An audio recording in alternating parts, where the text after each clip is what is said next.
이 저녁 우리에게 주시는 하나님의 말씀은 창세기 12장 1절로 3절의 말씀입니다. 우리가 다 같이 한 목소리로 함께 성경 말씀 봉독합니다. 여호와께서 아브라함에게 이르시되 너는 너의 고향 친척과 아버지의 집을 떠나 내가 내게 보여줄 땅으로 가라. 내가 너로 큰 민족을 이루고 내게 복을 주어 내 이름을 창대하게 하리니 너는 복이 될지라. 너를 축복하는 자에게는 내가 복을 내리고 너를 저주하는 자에게는 내가 저주하리니 땅의 모든 족속이 너로 말미암아 복을 얻을 것이라 하신지라. 아멘. 하나님의 말씀입니다. 말씀을 주신 하나님께 감사드립니다. 저희가 봄날의 말씀 잔치 이렇게 해서 아름다운 삶으로의 초대 주제로 함께 말씀을 듣고 있는데, 오늘은 여름과 같은 날씨였습니다. 네, 비가 촉촉히 오니까 또 시원하게 되는 그런 은혜가 있습니다. 꽃가루가 우리를 많이 괴롭혀서 잘 못 보게도 하고 숨쉬기 어렵게도 했는데, 또 이 단비가 내리니 그것들이 또 맑아지고 우리가 더 선명하게 볼 수 있습니다. 우리 김기성 목사님 나오셔서 하나님의 말씀을 우리에게 전해 주실 때 하나님의 은혜가 우리를 촉촉하게 적시고 우리가 더 선명하게 맑게 또 하나님의 은혜를 들이시고 내시는 그런 시간이 되기를 바랍니다. 우리 김기성 목사님 나오실 때 우리 박수로 환영합니다. 김기성 목사님.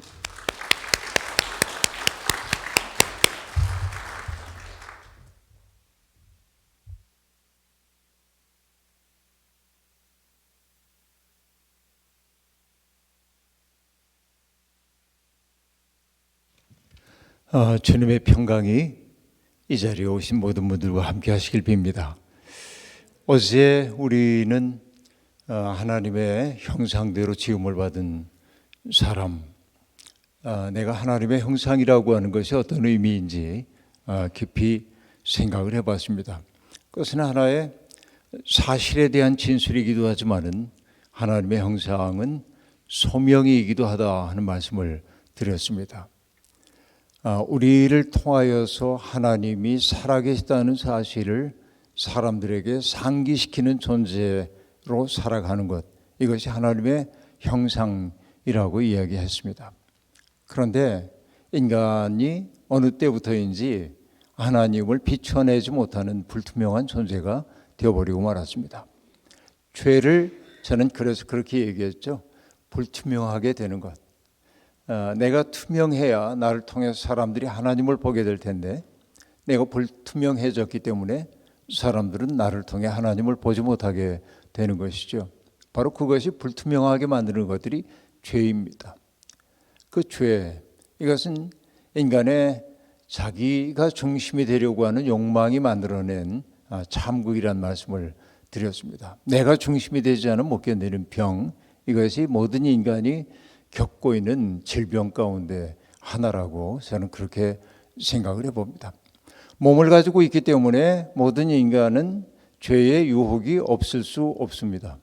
왜냐하면 인간은 몸을 가지고 있기 때문에 기본적으로 뭔가 먹어야 하고 또 누려야 할 것들이 있고 또 그것들을 함께 나누어야 할 대상들이 나와 경쟁 관계에 있기 때문에 타자들을 멀리하는 그런 경향이 많이 있죠. 이게 우리로 하여금 나를 죄된 존재로 만들어가는 요인이라고 그렇게 말씀을 드렸습니다. 그래서 여러분, 그 죄가 장성했을 때 빚어지는 결과가 뭐였습니까?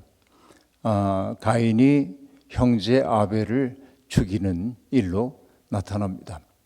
가장 불행한 사건이죠. 에덴 이후에 가장 친밀하고 사랑해야 할 대상이 오히려 그 형제를 죽음으로 내몰았다는 그 사건이 인간에게 얼마나 비극적인 참극인지 알 수 없습니다. 그리고 그 이후에 일어났던 사건들은 말할 수가 없죠. 이 가인의 4대 소녀였던 라멕은 자기의 두 아내에게 자랑 삼아 얘기하기도 합니다. 아다와 실라요, 내가 나에게 조그만 상해를 입힌 젊은 남자를 내가 죽여버리고 말았다고 말합니다. 가인에게 벌한 가인을 이제 가인에게 잘못한 사람들에게 벌이 몇 갑절이라고 한다면 라멕인 나를 해치는 사람에게는 정말 내가 몇 배의 곱절에 그 복수를 하겠노라고 얘기합니다. 도처에서 라멕의 노래소리가 들려옵니다. 폭력이 사람들을 사로잡기 시작했습니다. 사랑해야 할 대상들을 제거해야 할 대상으로 만들어가는 것이 인간의 아주 부정적인 역사였다고 얘기할 수 있습니다. 그래서 어제 얘기했던 거 기억나시죠? 노아 시대에 하나님이 사람 만드신 것을 후회하시고 아파하셨다, 이렇게 얘기했습니다. 그래서 우리가 정직하게 돌아보자고 얘기했죠. 하나님, 저를 만드신 것도 후회가 되십니까? 저를 만드신 것을 아파하고 계시진 않습니까? 이런 질문을 우리가 던질 수밖에 없는데 바로 이것이 우리의 삶이라는 이야기를 했습니다. 오늘 우리가 해야 하는 이야기는 뭐냐면 과거의 옛사람의 삶에서부터 떠나서 새로운 삶으로 어떻게 나갈 것인지에 대한 이야기를 함께 나눠보려고 하고 있습니다. 자, 에덴에서 하나님이 아담과 하와를 내보내셨다고 얘기했지만은 사실상 내보냈다는 중립적인 단어 가지고는 그 뉘앙스를 찾아내기가 좀 어렵고 사실은 쫓아내셨다. 인간은 쫓겨난 존재입니다. 그리고 어제 말씀드린 대로 가인이 옮겨가서 살게 된 땅이 놋이라고 하는 곳이었고 에덴의 동쪽 놋이라고 하는 그 이름의 뜻은 요리하다, 방황하다라는 뜻이기 때문에 인간의 보편적인 운명이 불안, 두려움 이런 것들이 인간의 운명이라는 말씀을 드렸습니다. 그 때문일까요? 우리 인생 살다 보면 편할 날이 하루도 없는 것처럼 느껴집니다. 어떤 시련이 하나 지나가고 나면 또 다른 시련이 찾아오고 없는 걱정도 사서 고생하는 게 우리들입니다. 그 때문일 겁니다. 기독교 신학을 기초를 놓았다고 얘기할 수 있는 성 아우구스티누스라고 하는 성인이 고백록이라고 하는 책을 썼는데 고백록의 그 첫 대목에 매우 중요한 얘기가 등장합니다. 그 말이 뭐냐면 님을 위해 우리를 내셨기 때문에 님 안에 쉴 때까지는 우리 마음속에 안식이 없나이다 라는 구절이 등장합니다. 여기서 매우 중요한 것 세 가지로 나눠볼 수 있는데 님을 위해 우리를 내셨기에 라고 말하고 있는데 하나님을 위한 존재로 인간을 만드셨다는 거예요. 하나님의 기쁨에 동참하고 하나님이 맡겨주신 일을 하는 것이 인간이라고 하는 얘기이기도 합니다. 그런데 님을 위해라고 번역되어 있는 그 라틴어는 위하여라고도 번역할 수 있지만은 향하여라는 뜻이기도 합니다. 그러니까 모든 인간은 뭐냐면 하나님을 향하여 나아가도록 하나님이 창조하셨어요. 이게 인간의 본질적인 규정이에요. 인간이 가장 인간다울 때는 언제냐면 하나님을 향하여 나아갈 때라고 얘기할 수 있습니다. 그런데 여러분, 하나님을 향하여 나간다는 말이 무엇이었습니까? 어제도 말씀드렸죠. 내가 누군가와 마주보는 것은 어떤 관계일 때 마주보게 돼요? 사랑할 때입니다. 그러니까 하나님을 향하여 나간다고 하는 것은 하나님에 대한 그리움을 내 속에 품고 있음을 뜻합니다. 이것이 인간을 가장 인간답게 해주는 겁니다. 그런데 뭐라고 얘기하냐면 우리 마음에 안식이 없나이다 라고 얘기합니다. 내 마음에 평안함이 없습니다. 언제나 불안이 내 마음을 지배합니다. 언제나 두려움이 나를 사로잡습니다 라고 하는 이야기이죠. 내 마음속에 평안이 없어요. 내 마음속에 안정감이 없어요. 이게 인간의 실존적인 모습이라고 얘기할 수 있습니다. 걱정, 근심이 끊이지 않죠. 내 삶이 참 좋다라고 얘기하는 사람 별로 없죠. 내 삶이 왜 이 모양이냐고 얘기합니다. 이게 보통 인간들의 모습입니다. 그러면 인간의 이러한 고통스러운 삶은 언제 끝날까요? 어거스틴은 얘기합니다. 님 안에 쉴 때까지는 안식이 없다고 얘기했으니까 하나님에게로 돌아가서 그분의 품 안에 안기는 것, 바로 이것이 모든 그 불안과 두려움으로부터 내가 노임을 받는 때임을 알 수 있어요. 인간은 하나님으로부터 나와서 하나님께로 돌아가야 하는 존재라는 얘기이죠. 근데 하나님께로 돌아가기 위해서 우리들이 어떻게 해야 하겠습니까? 여러분, 유대인들의 그 전설 가운데 이런 이야기가 등장합니다. 모든 인간은 하늘로부터 땅으로 내려왔다.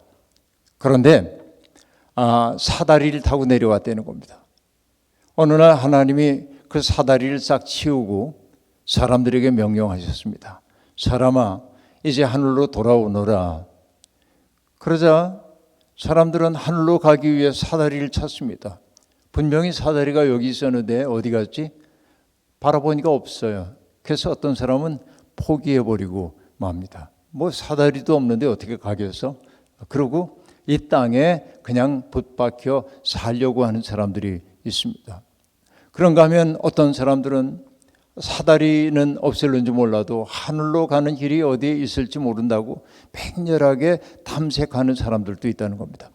여러분은 어떤 존재입니까? 우리도 하늘로 돌아가야 하는 존재인데 하늘로 가는 사다리가 없는데 어떻게 올라가? 그러면서 포기해버리는 사람이지, 아니면은 하늘로 가는 길을 찾기 위해 지금도 분투하는 사람이지, 이런 질문을 우리가 던져볼 필요가 있습니다.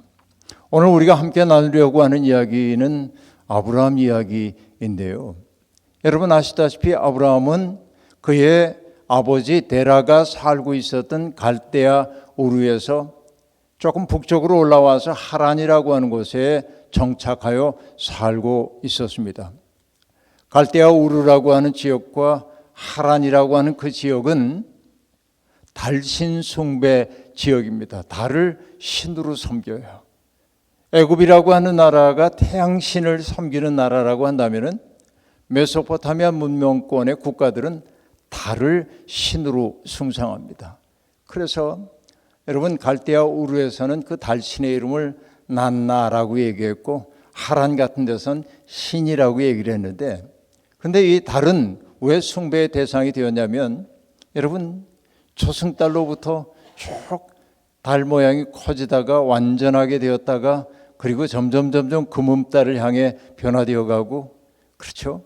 이 생성과 소멸의 과정을 그대로 보여주고 있을 뿐만 아니라 그 다음에 여러분 중동의 그 뜨거운 태양볕 아래에서는 상인들이나 이런 이들이 대낮에 광야를 여행하기가 어려웠는데 밤중에 움직일 때 달빛에 의지해야 했기 때문에 그들은 달신을 숭배하는 사람들이었습니다. 또 달이 매력적인 까닭 가운데 하나는 뭐냐면 달이 별들을 거느리고 있는 것처럼 보였고 달과 별이 인간의 운명을 관장한다고 믿었기 때문에 그 갈대아 우르와 하란, 그러니까 아브라함이 살았던 그 지역은 달신을 숭배하는 구역이었던 것이죠. 아마도 데라와 아브라함도 그 달신을 숭배하는 그런 구역에서 그런 믿음을 품고 살았는지도 모릅니다. 그런데 어느 날 하나님이 하란에 있었던 아브라함에게 그가 75세가 되었을 때 그를 찾아와서 말씀을 건네십니다. 아브라함아, 너는 너의 본토 친척 아버지 집을 떠나서 내가 내게 지시할 땅으로 가라 하고 얘기합니다. 자, 여러분 이게 다른 과정이에요. 에덴 동산에 어떻게 했습니까? 하나님 내보내셨어요. 그건 쫓겨남이라고 제가 얘기했습니다. 에덴 동산에서 쫓겨납니다. 나의 의지와 관계없이 강요된 겁니다. 그럴 수밖에 없었던 겁니다. 그런데 하나님이 아브라함에게 지금 하시는 말씀은 뭐냐면 내가 내게 지시할 땅으로 가라라고 명령하고 있지만은 아브라함은 그 명령을 거절할 수 있는 자유도 있었습니다. 그의 자율에 맡겨지는 것입니다. 자, 하나님이 믿음의 조상이라고 하는 아브라함에게 첫 번째 건네신 말씀이 떠나라라고 하는 이 말씀인 게 아주 의미 깊다라고 저는 얘기를 해봅니다. 따지고 보면 인생이라는 게 떠남의 연속입니다. 어제도 우리가 이 세상에 태어난 이야기를 했습니다만 어머니 뱃속에 9개월 동안 평안하게 있었는데 그 양수 속에 잠긴 채 우리들이 평안함을 누리고 있었죠. 그곳처럼 우리를 따뜻하게 보호해 주는 곳이 어디에 있습니까? 그런데 그렇게도 따뜻한 고향과 같았던 그곳에서 어느 날 변고가 일어납니다. 갑자기 수축 활동이 일어나면서 나가라는 거예요. 퇴거 명령이 내려집니다. 이것이 여러분 탄생의 고통이잖아요. 태어날 때. 그러니까 좁은 산도를 통해 태어난 그 과정을 통해서 모든 인간은 죽음을 한번 경험하도록 그렇게 되어 있습니다. 그래서 태어나면 죽음이기도 해요. 태어남과 죽음은 하나로 연결되어 있단 말이죠. 그리고 여러분 그 어머니를 통해 모든 게 공급되고 있었던 우리의 생명인데 어머니와 연결되어 있었던 탯줄을 자르는 순간부터 나는 내 호흡을 해야 하고 그 다음부터 고단한 인생 역정을 하게 되는데 그러니까 태어남 자체가 떠남이에요. 뭔가를 떠나요. 그렇죠? 그리고 여러분 그 이후에도 계속적인 떠남의 이야기가 반복되고 있다는 것을 우리들이 알게 됩니다. 어린 시절에는 부모님의 그 보호를 받기도 하고 그러지만은 어떤 순간에 부모님보다 또 또래 그룹들이 훨씬 더 내게 매력적으로 보이기 때문에 마음이 자꾸만 집안에서 떠나는 일도 생겨나고요. 계속해서 우리는 뭔가로부터 떠나지 않으면 안 됩니다. 그 따뜻하고 보호를 받았던 유년 시절로부터 떠나서 청소년 시기로 진입해 들어가야 하고 청소년 시기 우리가 다 거쳐왔습니다만 얼마나 견디기 힘겨운 시간이었습니까? 여러분 들어보셨는지 모르지만은 청소년을 자녀로 둔 부모님들은 참 고생이 많으시죠. 여기는 다 거의 다 지나가신 분들입니다만 한국에 있는 그 어느 대학의 법학전문대학원의 교수님이 썼던 책에 나오는 얘기 가운데 하나가 청소년들을 일러 이렇게 얘기했습니다.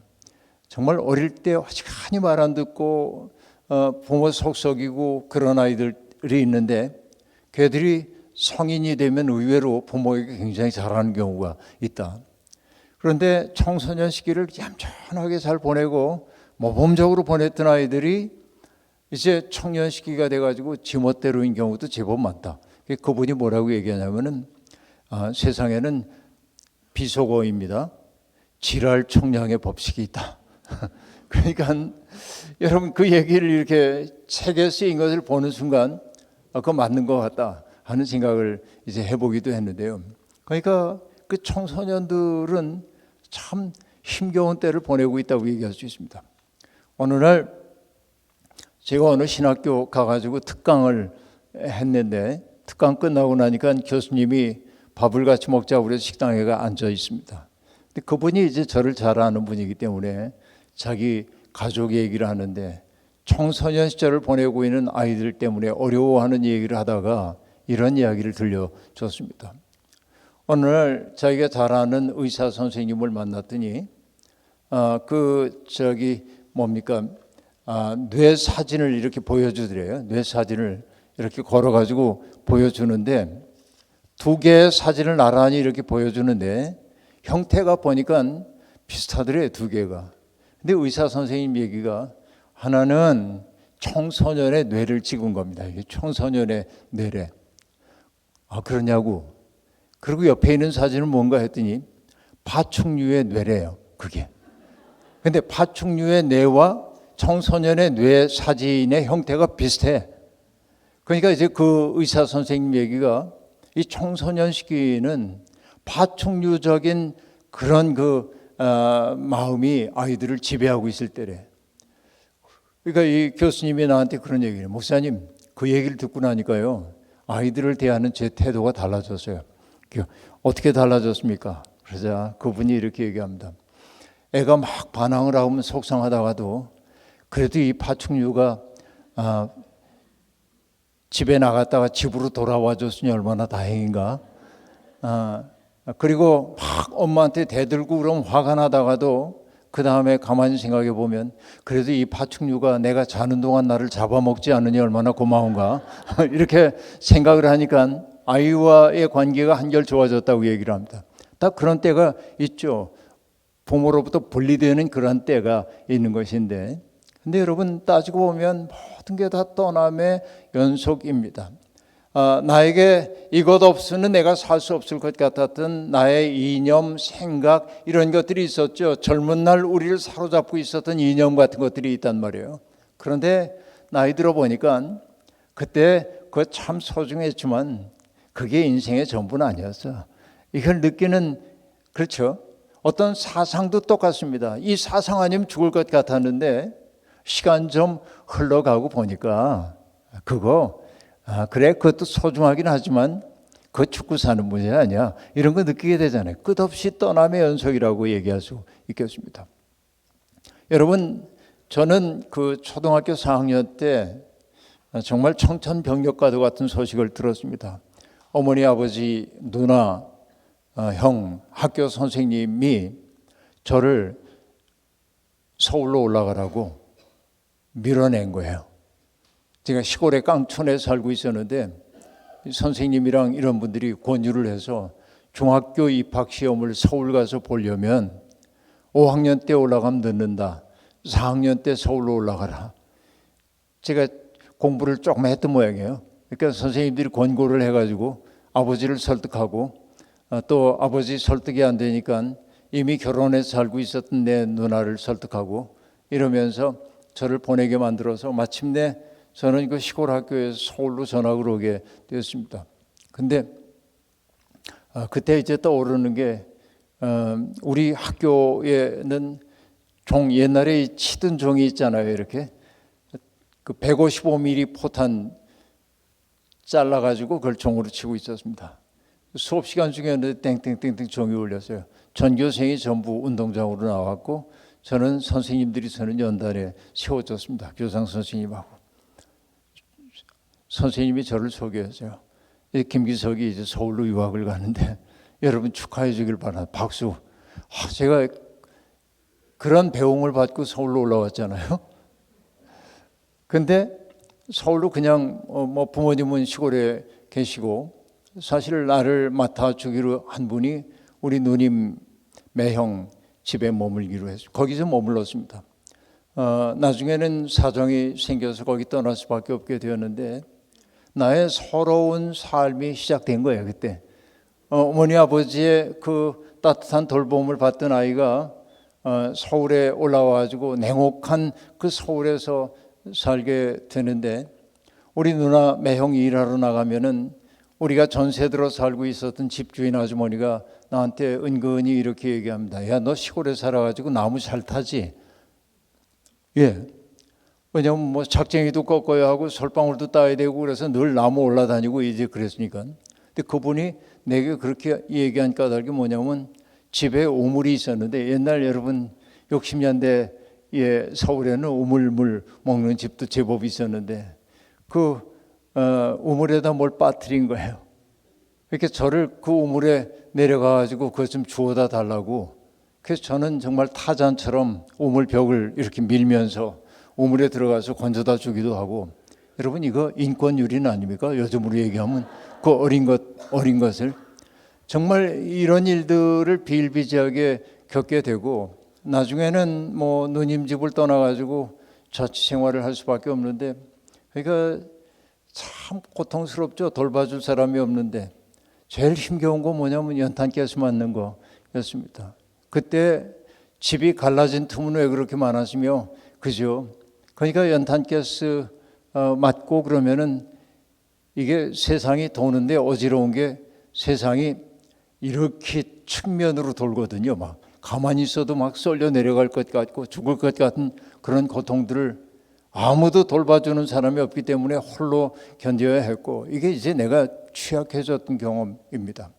그래서 제가 통증에 약간 무딘 사람처럼 되어 있는데 사실은 통증에 무딘 게 아니라 어린 시절에 제가 가장 힘겨웠던 것은 뭐냐면 외로움도 힘들었지만 몸이 아프고 그럴 때 나를 돌봐줄 사람이 없다는 거예요. 그 어린 나이에. 그러니까 나 혼자 해결해야 했습니다.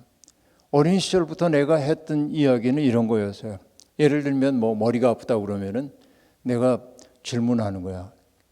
김기석, 온몸이 아픈 거야? 그러면 온몸은 아니지. 그러면 머리가 아픈 거야? 머리가 아파. 머리 전체가 아파? 아니. 여기가 아픈 거야? 아니. 여기가 아픈 거야?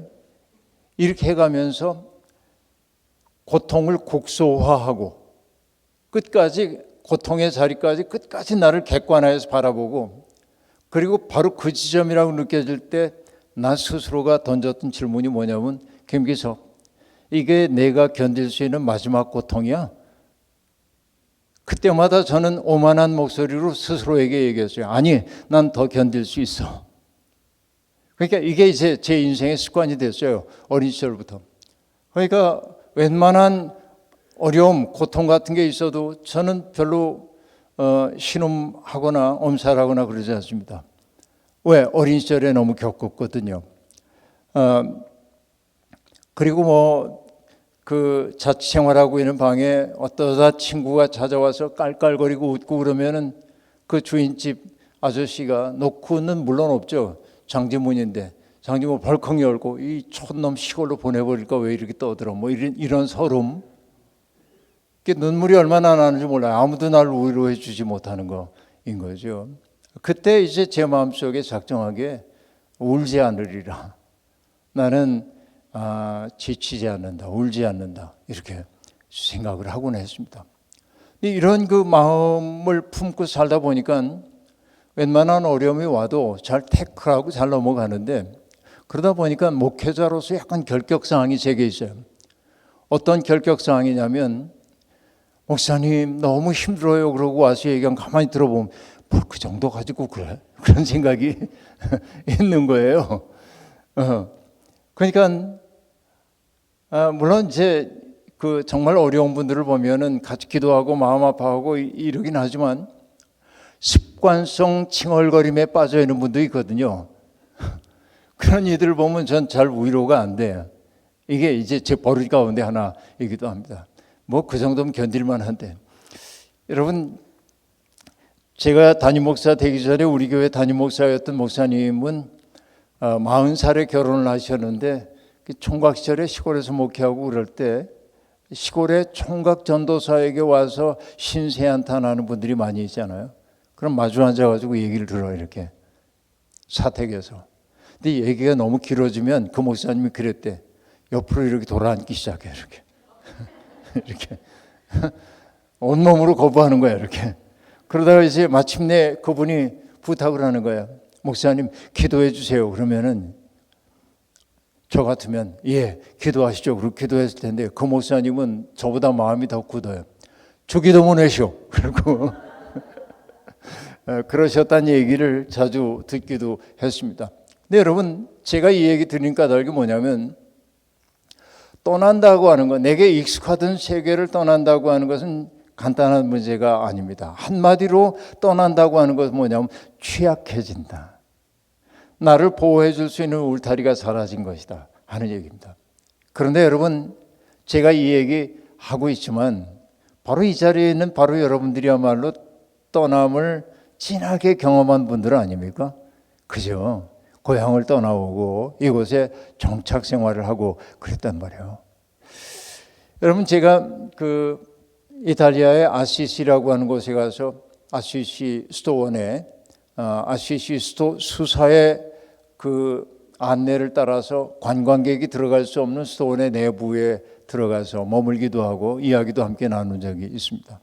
그리고 다 돌고 나온 다음에 제가 그 수도사에게 질문을 했습니다. 수도사님, 이곳에서의 기도하는 생활, 묵상하는 생활이 얼마나 행복하세요? 그렇게 물어보자 이렇게 날 정색을 하고 쳐다보더니 우리말식으로 얘기하면 뉘앙스가 이런 거야. 아니, 집도 절도 다 버리고 떠난 놈들이, 부모도 두고 떠난 놈들이 오죽하겠어요? 이런 투로 얘기하는 거예요. 그러니까 수도사들도 뭐냐면 공동생활하는 게 너무 힘들어. 그러니까 여러분 떠나서 산다고 하는 것은 취약해진 그런 일이라고 볼 수밖에 없습니다. 여러분 지금은 여러분 영어에 익숙하지만은 처음 오셨을 때 영어 그렇게 익숙하지도 않았고 문화도 익숙하지 않았고 사람들의 시선 견디기 얼마나 힘들었습니까? 여러분 여긴 대서양 바다가 있습니다만은 저기 서부에 있는 사람들 제가 우리 교민들 만나보면 그런 얘기하더군요. 서러운 일이 있을 때마다 바닷가에 가가지고 저 건너편에 내 집이 있는데 그러면서 눈물을 많이 흘려서 태평양이 짠 건 자기 눈물 때문이라고 얘기하기도 하던데 여러분들은 어쩌면 대서양 바닷물을 짜게 만들었는지도 모르겠습니다. 생각해 보면 나그네로 산다는 게 고단하기 이를 데가 없어요. 여러분 1930 2004년에 여러분 나온 김능인 작사, 손목인 작곡, 고복수 노래 타향살이라는 곡이 있죠. 기가 막힌 곡이죠. 타향살이 몇 해든가 손꼽아 헤어보니 고향 떠난 10여 년에 청춘만 늙어. 여러분 속으로 그러죠. 겨우 10년 타향살이하고 타향살이 했다고 그러는 거예요. 근데 2절이 이렇게 얘기합니다. 부평 같은 내 신세가 혼자도 기막혔어. 이 부평이라는 게 뭐냐면 부평초, 물 위에 떠 있는 그 식물 말이에요. 뿌리가 없어가지고 물결 있는 대로 일렁이는 부평초. 부평 같은 내 신세가 혼자도 기막혀서 창문을 열고 바라보니 하늘은 저쪽 저기 그리운 누군가가 있어. 근데 3절 고향 앞에 버드나무 올봄도 푸르련만 호들기를 꺾어 불던 그때는 옛날. 그치? 가만히 너무 타향살이가 고달파가지고 고향집을 생각했더니 우리 어릴 땐 다 고향집이 다 초가집이었는데 시골집이 초가집 앞에 있었던 버드나무가 봄이 되면은 연한 잎이 나오면서 휘휘 늘어져 있고 그 광경이 하나의 풍경이잖아요. 그리고 우리 어릴 때 놀 게 별로 없으니까 뭘 했습니까? 그 버드나무 물 오른 버드나무 가지를 잘라가지고서는 그렇죠? 요만한 대를 잘라서 부들부들 해가지고 속에 있는 딱딱한 속대를 벗겨내면 껍질만 쏙 빠지는데 그 껍질을 가지고 약간만 이렇게 만들어내면 마치 우리가 오보의 리드처럼 불면 피리를 불었단 말이에요. 이게 버들피리죠. 이게 호들기예요. 그러니까 정말 고향 앞에 버드나무 올봄도 푸르련만 그러면서 그때 그 버드나무를 깎아가지고서는 피리를 불던 그때가 떠오른다고 얘기하고 있습니다. 근데 자꾸 생각해봐야 마음만 아프지. 그래서 4절은 이렇게 얘기해. 타향이라 정이 들면 내 고향 되는 것을 가도 그만 와도 그만 언제나 고향. 그래요. 여러분들 그런 마음으로 사셨을 거예요. 근데 아브라함도 자기의 고향인 그 하란을 떠났을 때 내 본토 친척 아버지 집을 떠나라고 얘기했어요. 본토 거기는 익숙해. 문화적으로 익숙하고 언어로도 익숙한 곳입니다. 그리고 친척들은 누구입니까? 나의 울타리가 되어주는 사람들입니다. 여러분 울타리가 참 중요합니다. 제 고향집에 바로 뒤에가 산이 있었고 그리고 앞에가 들이 있었고 그 들 건너편에 산이 있었고 저희 집에서부터 100m만 나가면 바다가 있던 곳이 제 시골집입니다. 근데 여러분 이 고향에 그 간척 사업을 하느라고 바다가 없어졌는데 바다를 다 메워가지고 많은 흙이 필요하니까 산들을 깎아내가지고 우리 집 앞산도 없어졌고 뒷산도 없어졌어요. 그러고 나니까 어떤 일이 벌어지냐면은 우리 집 뒷곁이 산바람에 다 허물어져 내리고 참담한 모습이 됩니다. 이걸 내가 경험하곤 했는데 바로 이런 상황, 그러니까 마치 산처럼 우리를 지켜주고 있었던 나의 친척들, 고향 사람들, 그들이 나를 보호해 줄 수가 없어요. 그리고 여러분 아버지 집을 얘기하고 있는데 결국 아버지라고 하는 분들은 어떤 분들입니까? 김준태 시인이 이런 얘기하거든요. 고향이라는 걸 이렇게 말합니다. 고향에서는 자빠져도 흙과 풀이 안아준다 그랬어요. 고향에서는 그런 거예요. 내가 자빠져도 흙과 풀이 나를 안아주는 거예요. 그런데 그런 대상이 아무도 없는 거예요. 이게 떠남입니다. 그러니까 한마디로 저는 뭐라고 얘기하냐면 떠나라라고 하는 그 얘기를 뭐로 받아들이냐면 취약해져라 라고 하니 취약해져. 왜 하나님은 당신의 사랑하는 사람들에게 취약해지라고 얘기했을까요? 취약해져야만 취약한 상황 속에 빠진 사람들의 마음을 헤아릴 수 있기 때문에 그렇습니다. 인간은 그렇게 돼 먹었습니다. 저기 제 아내가 있습니다마는 제 아내가 1999년에 등산을 하다가 우리 암벽 등반을 즐겼거든요. 저 사람과 제가. 근데 저보다 더 즐겼어요. 저 사람이. 근데 어느 날 저는 교회에 있는데 산에 다녀올게요 그러고 산에 갔는데 점심 무렵이 됐는데 그 우리 교회를 관리하는 분이 전화를 받고, 그때는 휴대전화 같은 거 없을 때니까 한 8m쯤 떨어진 곳에 받을 수 있는 무선 전화가 있을 때입니다. 근데 이렇게 전화를 받으면 나오면서 무슨 소리인지 안 들린다고 하고 나와요. 근데 내가 담임 목사실에 이렇게 나오면서 뭐가 안 들린다고 하는 그 얘기가 불길한 느낌이 딱 들었어요. 그래서 권사님 저한테 줘보세요. 그때 전화를 이렇게 받았더니 수화기 저편에서 헬기 소리가 다다다다다 하는 헬기 소리가 나요. 그리고 제 아내가 추락해가지고 다쳤다는 거예요. 헬기로 이송하기 직전에 저한테 전화를 한 거예요. 어디로 모시면 좋을까요? 그래서 세브란스 병원 응급실로 보내주십시오. 그렇게 하고 저는 세브란스로 달려가 있고 아내가 오길 기다립니다. 죽지는 않았다고 그러니까 다행이긴 하고 어떤 상황인지 제가 알 수가 없는데 나중에 아내가 와서 보니까 정말 그 험하게 무릎 밑에 뼈가 위아래로 토막이 나서 밖으로 남아있고 볼 수 없는 상황인 거죠. 그래서 제가 아내 손을 붙잡고 얘기했습니다. 여보, 모처럼 아픈 거 미치지 마시오. 그렇게 얘기하고, 그때 제 마음이 어땠냐면은 당신이 다리를 절어도 좋고 어떤 불구가 돼도 괜찮으니까 이렇게 살아있어줘서 고맙다. 당신은 없고라도 내가 다니며 평생 살겠다 이제 그랬는데 그 마음이 그렇게 오래 가지는 않더군요.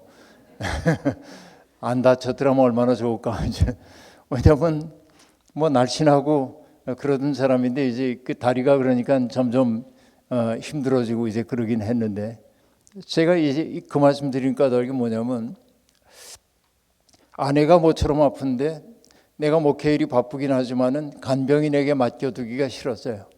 그러니까 낮에는 교회를 제가 착실하게 하고 저녁이면 퇴근해가지고 아내의 병상에서 그 옆에 밑에 있는 조그만 그 침상에 누워 지내면서 밤새도록 아내를 돌보는 그 일을 하게 됐습니다.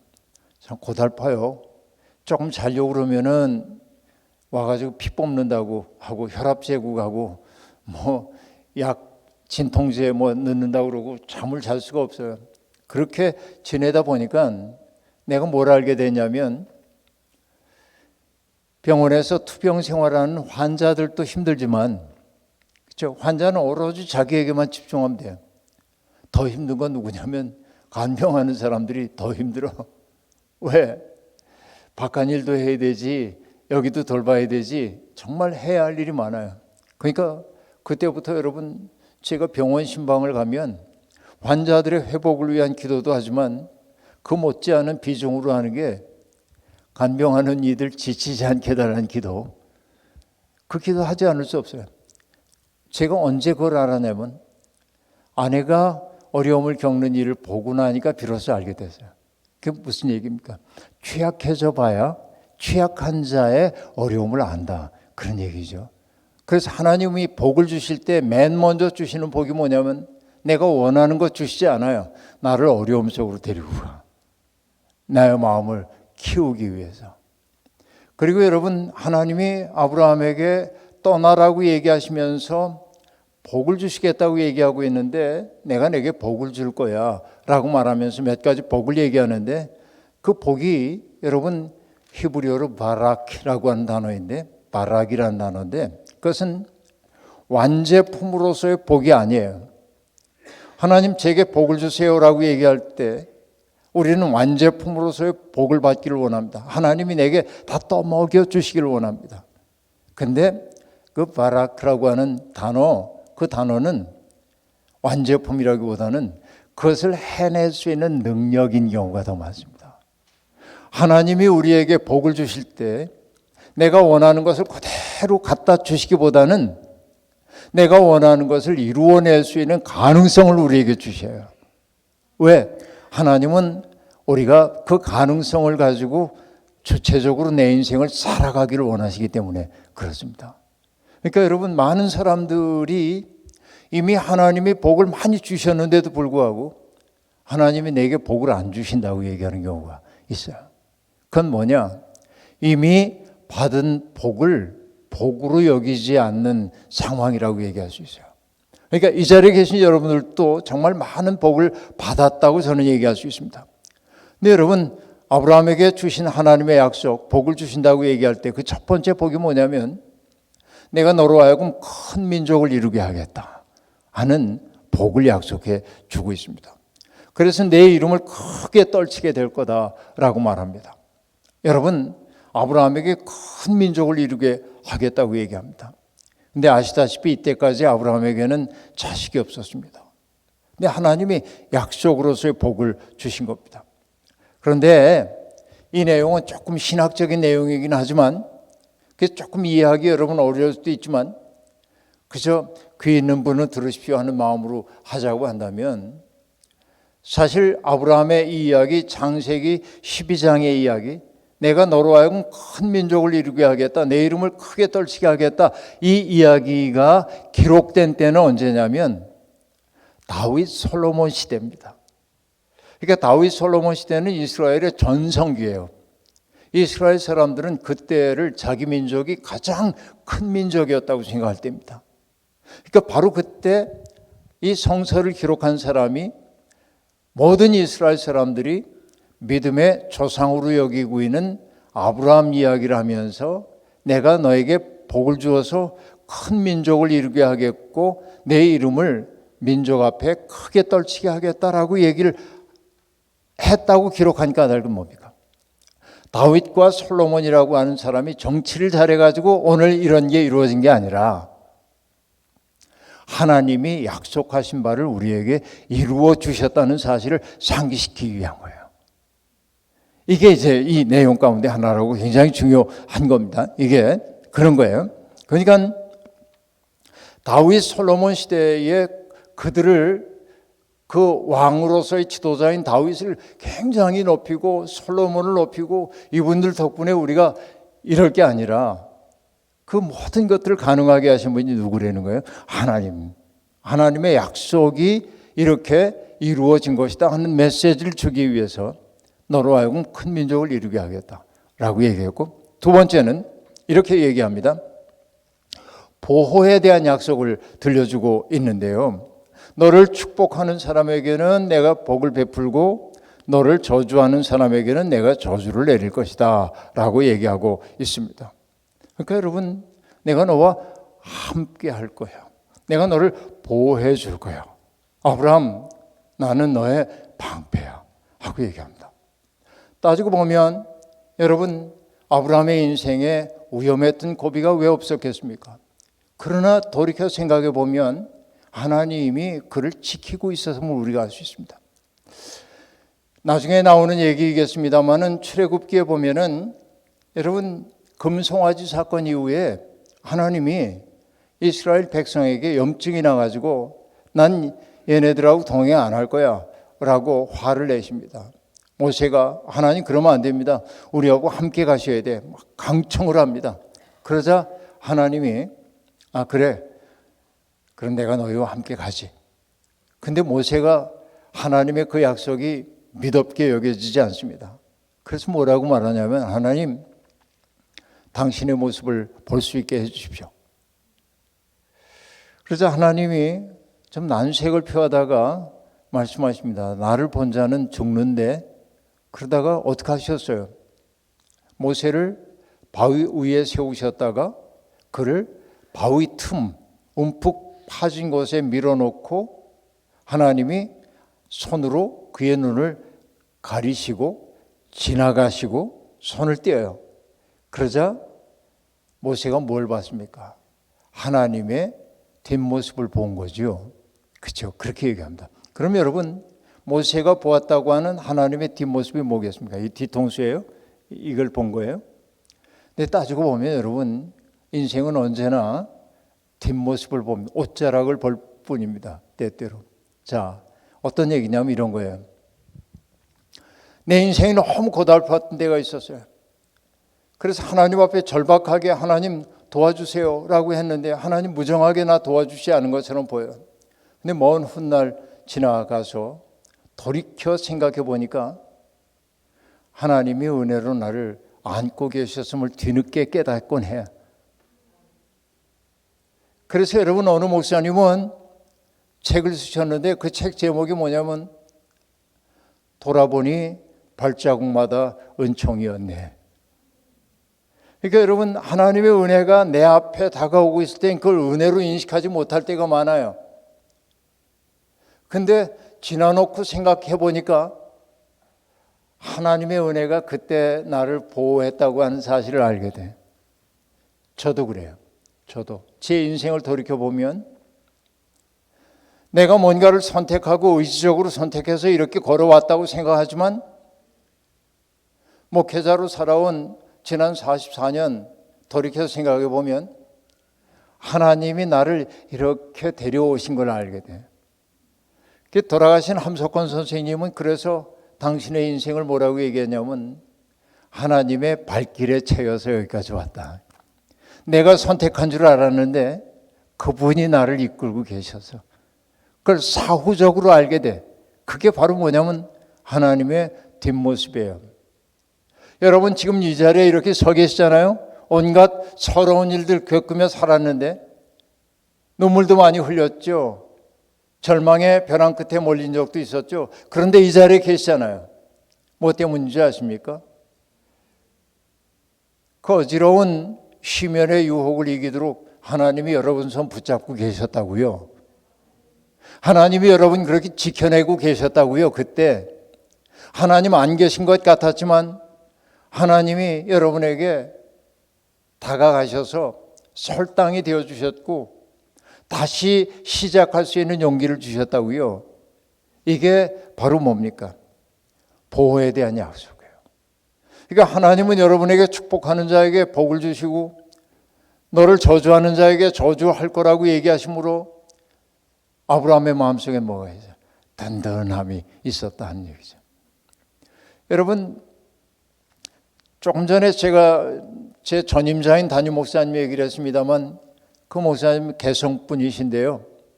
개성에서 어머니 모시고 이렇게 살고 있었는데 전쟁이 나고 그러니까 피난 내려와야 하는데 차마 어머니 두고 발이 떨어지지 않는데 형님이 서울에서 일하고 있던 형님이 어머니를 설득해서 어머니 일주일만 피난했다가 동생 데려다 놓을게요. 그러고 떠나온 게 평생 어머니와 헤어지게 된 거죠. 그 목사님은 언제나 그 얘기를 가슴 아프게 하곤 하셨습니다. 그런데 고향인 개성을 떠나올 때 당신이 다니는 교회에 가가지고 이 강대상 앞에 엎드려서 하나님, 제가 이게 위험 속에서 고향을 떠나게 되는데 제가 어떻게 될는지 몰라 하나님께 내 인생 맡깁니다 하는 기도를 드리는데 그때 마태복음 28장의 말씀이 확 마음속에 와 닿더라는 거예요. 그게 뭐냐면 내가 세상 끝날까지 너와 함께 하겠다 하는 말인데 근데 마음속에 확신으로 확 들어온 거예요. 근데 그 목사님이 평생 그 말씀을 붙들고 사는 거예요. 인생에 어려운 고비가 있을 때마다 내가 평생 너와 함께 있겠다 하신 그 말씀을 붙들고 나니까 어떤 어려움도 이겨낼 수 있는 힘이 되더라는 거죠. 그러니까 여러분, 아브라함에게 주신 이 약속, 너를 축복하는 자에게 내 축복할 거고 너를 저주하는 자에게 내가 저주할 거야. 그러니까 나는 너를 버려두지 않을 거야. 내가 너와 함께 할 거야. 이 약속을 해줬어요. 그런데 여러분, 이 아브라함에게 주셨던 복 가운데 가장 중요한 복이 있습니다. 그 복이 뭘까요?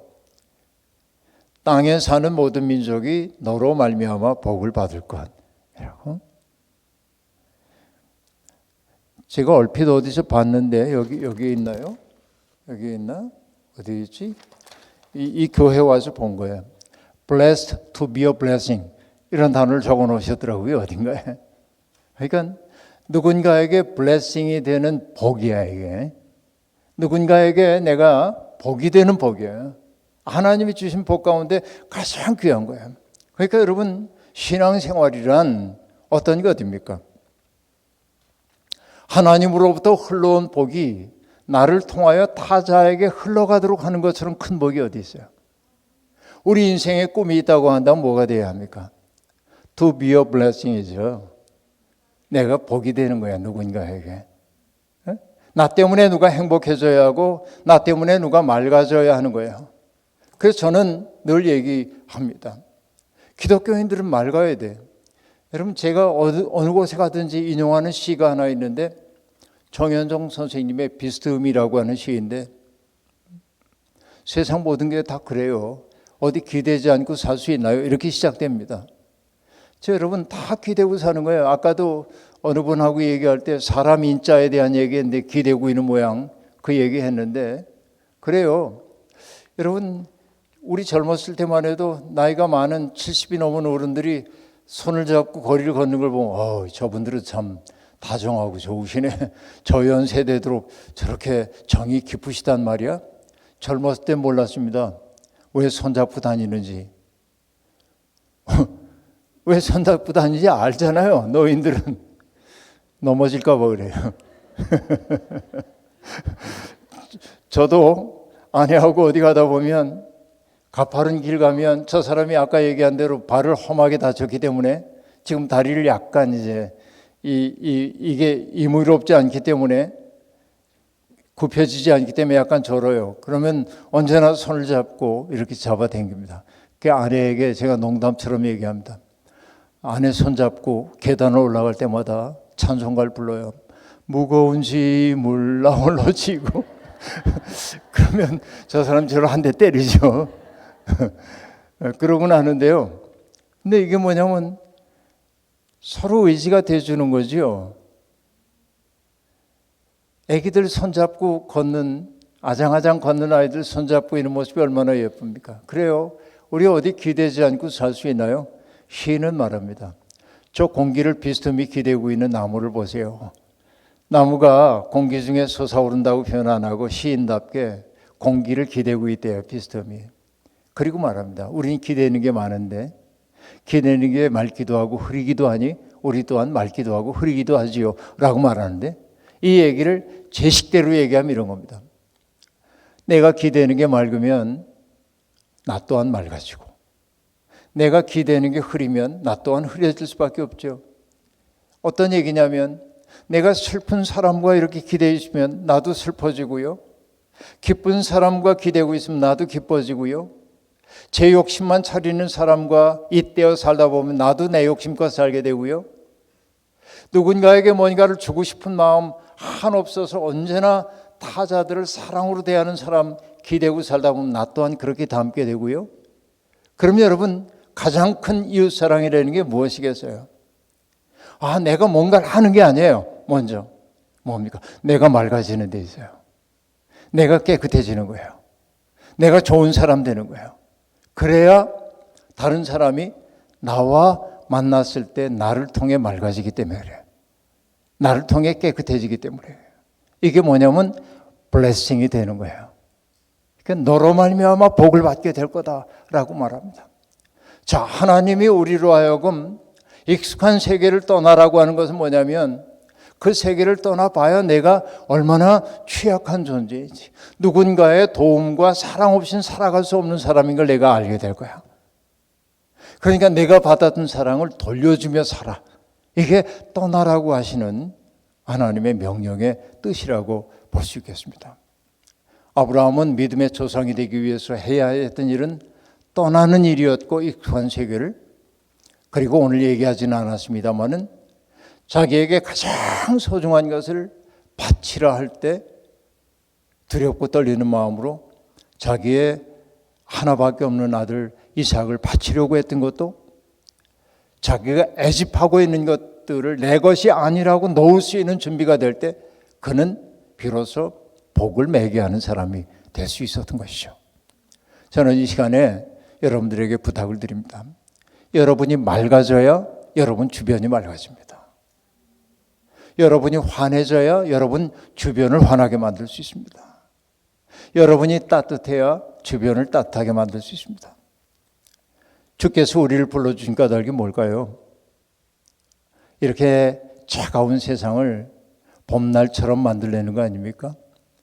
이번 주제에 봄날의 말씀잔치 그랬어요. 봄은 어떤 때입니까? 잠들었던 게 깨어나는 거잖아요. 여러분 속에 있는 아름다운 것이 먼저 깨어나면 여러분 때문에 다른 이들 속에 있는 아름다움이 깨어나게 됩니다. 이것이 복을 매개하는 삶이라고 말할 수 있겠습니다. 바로 이러한 삶 살기 위해서 우리를 떠나라고 하셨는지도 모릅니다.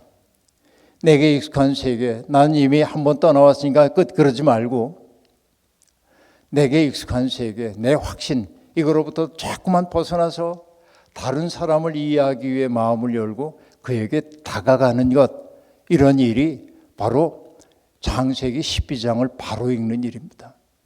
내가 가지고 있는 신념의 세계 그 속에 똘똘 틀어박혀서 이것만 진실이고 넌 다 틀려서 이렇게 얘기하는 것은 믿음이 아닙니다. 믿음이란 뭐냐면 나는 이 속에서 확신을 가지고 있지만은 너의 세계를 이해하기 위해서 내 마음을 열고 그대에게 다가가는 일이기도 한 거예요. 떠나야 잘하는 것입니다.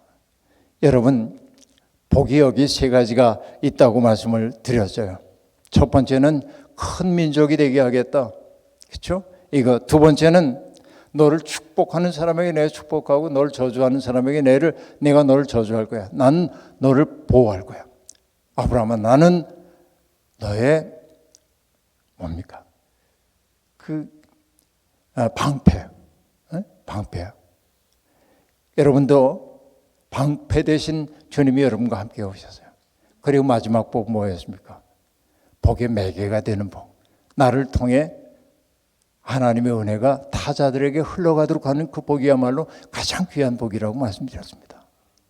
여러분이 이런 멋진 삶을 통해서 우리 맘모스 교회가 그 사랑이 막 넘치는 곳이 되어서 따뜻함이 넘치는 곳이 되어서 그냥 서로의 얼굴을 바라보는 것만 해도 행복해지고 그 때문에 외부의 사람들이 봐도 저 사람들 왜 저래? 맘모스 교회 이래? 그럴 수 있기를 주의 이름으로 축원합니다. 자비로우신 하나님, 오늘 이 저녁에도 아브라함의 이야기를 통해서 우리가 한 곳에 머물러 있지 아니하고 안온한 세계를 떠나 더 깊은 영의 세계로 들어가야 함을 깨닫게 되었습니다. 하나님, 우리도 과거에 정들었던 고향을 떠나서 이곳에 와서 온갖 어려움을 겪으며 살았습니다. 눈물 많이 흘렸습니다. 벼랑 끝에 선 듯 삶이 위태로울 때도 있었습니다. 죽음의 유혹을 받기도 했습니다. 누군가에게 겪었던 멸시 어린 시선 때문에 상처를 입기도 했습니다. 그러나 그 모든 과정을 거쳐서 오늘 우리가 이 자리에 있을 수 있는 것은 보이지 않는 손길로 우리를 보호해 주셨던 하나님의 사랑과 또 우리 모두의 고향이 되어 주었던 여기 맘모스 은혜교회 성도들 덕분입니다. 하나님 감사합니다. 우리는 이렇게 무한한 사랑을 받은 사람들입니다. 이제 우리가 먼저 누군가에게 고향이 되어줄 수 있도록 도와주시고 누군가에게 복을 흘려보내는 아름다운 사람들이 되게 역사하여 주옵소서. 예수님의 이름으로 기도하옵나이다. 아멘.